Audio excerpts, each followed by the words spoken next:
I come to you with a message of leave-taking and farewell. This speech did not get very much attention. When a new president is coming to power, as John Kennedy was, the spotlight was not on Dwight Eisenhower. We have been compelled to create a permanent armaments industry of vast proportions.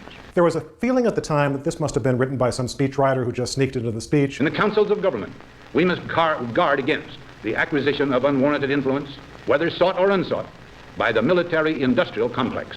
By the military-industrial complex. 3 months ago, we got contacted by a family up in Minnesota saying that we have documents from Malcolm Moose. He was responsible in part for drafting the military-industrial complex speech. These new papers give us written evidence that this was not just some caprice of Eisenhower's or something by some speechwriter. You see the evolution of his speech from May 1959 to 1961. And he wanted to give this speech for a long time, 2 years.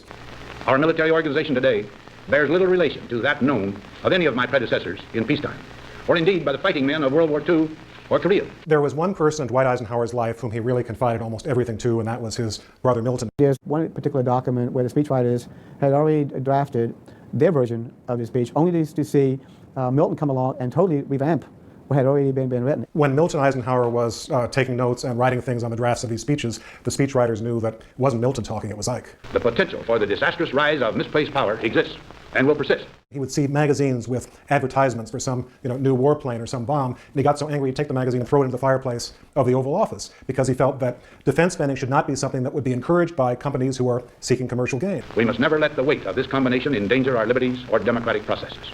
By the military-industrial complex. By the military-industrial complex. By the military-industrial complex. By the military-industrial complex. By the military-industrial complex. By the military-industrial complex.